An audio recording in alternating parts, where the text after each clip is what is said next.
નમસ્કાર મિત્રો, નજર હળવદની ફેસબુક પેજ પર આપનું સ્વાગત છે ને હું છું જગદીશ. હળવદ શહેરમાં જ્યાં રેલવે ફાટક આવેલું છે ને આ વેગડવાવ પાસે છેલ્લા 1 વર્ષથી અહીંયા ખાડો ખોદેલો છે અને ફરીને ચોમાસું આવવાની તૈયારી છે અને આ અકસ્માત સર્જાય તેવો જ ખાડો હતો અને આજે અકસ્માત પણ સર્જાયો છે. જે પ્રકારે તમે કાર જોઈ રહ્યા છો કે અહીંયા કારના 2 વ્હીલો થઈ ગયા છે એટલે આ ખાડો જીવલેણ છે.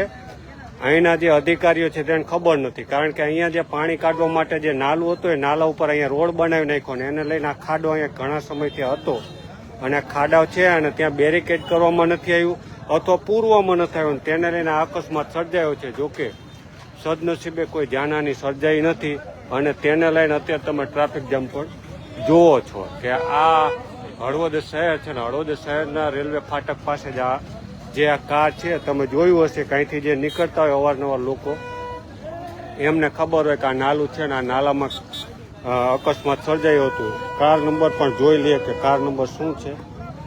લાઈટ કરો તો દાદા. GJ36AJ7899 નંબરની કાર છે. હ્યુન્ડા ટાટાની છે ને ટાટાની કાર છે અને આ કાર છે તે આમાં પડી છે તમે જે જુઓ છો અને તેને લઈને આ ટ્રાફિક જામ પણ જુઓ છો. સદનસીબે કોઈ જાનહાની સર્જાઈ નથી મોટી, પરંતુ જે પ્રકારે અહીંયા ખાડો છે અને છેલ્લા 1 વર્ષથી છે, ચોમાસું હોય અને ચોમાસા દરમિયાન પણ આ જે પાણી કાઢવા માટે આ ખાડો કર્યો હતો ને ત્યારબાદ R&B વિભાગને ખબર જ નથી કે અહીંયા ખાડો કર્યો છે.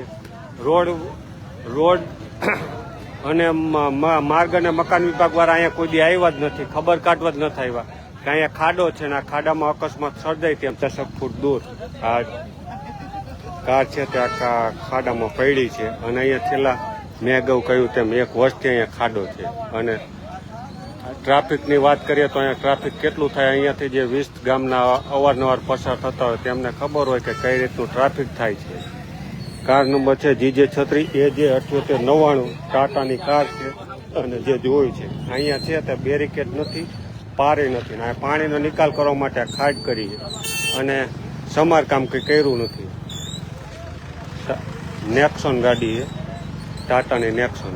આ જે જુઓ છો કોઈ ઈજા નથી પહોંચી, સારું કહેવાય ઈજા નથી પહોંચી, પણ R&B વિભાગની માર્ગ અને મકાન વિભાગની બેદરકારી છે અને છેલ્લા 1 વર્ષથી અહીંયા ખાડો ખોદ્યો અને આ 1 વર્ષથી અહીંયા વાહન ચાલકો જે પણ નીકળે તેને બધાને ખબર છે કે શું સમસ્યા થાય, કેવી રીતે નીકળવું, પરંતુ R&B વિભાગને નથી ખબર. એટલે આપણે એને જ બતાવીએ કે R&B વિભાગ આવે અહીંયા જોવે કે અહીંયા કઈ રીતનો માહોલ છે, કેવા અકસ્માત થાય છે. GJ36AJ7899 નંબરની કાર છે અને આ અહીંયા જે દિવાલ કર્યું છે પ્રોટેક્શન વોલ તે પ્રોટેક્શન વોલ નથી અને તેને લઈને આ ખાડમાં જે કાર પડી છે ને તમે જે પ્રકાર જુઓ છો અને આ રેલવે ફાટક પણ તમને દેખાતું હોય છે. એટલે R&B વિભાગ જાગે અને અહીંયા કાર્યવાહી કરે તે પણ જરૂરી છે. સદનસીબે જાનહાની કોઈ નથી, ઈજાઓ પણ એટલી નથી પહોંચી, પરંતુ અહીંયા પ્રોટેક્શન વોલ જરૂરી છે અને આ છેલ્લે 1 વર્ષથી ખાડો છે. અહીંયા જેટલા વાહન ચાલકો નીકળતા હોય એને ખબર હશે કેટલા સમયથી ખાડો છે. R&B વિભાગની કચેરી લગભગ અહીંથી 100 ફૂટ જ દૂર છે, એટલે એ પણ અહીંયા આવે તો એમને પણ ખબર પડે કે અહીંયા પ્રોટેક્શન વોલની જરૂર છે અને નાલાની એ જરૂર છે. એટલે ખાસ તો R&B વિભાગ આવે અને આ રણમલપુર રોડ છે અને સામે રેલવે ફાટક છે. તમે જે જુઓ છો આ રેલવે ફાટક છે ને અહીંયા જે સામાન્ય ઈજાઓ પહોંચી છે ત્યાંથી આપણે લાઈવ જોઈ રહ્યા છીએ. ઘણા બધા મિત્રો પણ આપણી સાથે જોડાયા છે. તમામને ખૂબ ખૂબ આભાર મિત્રો.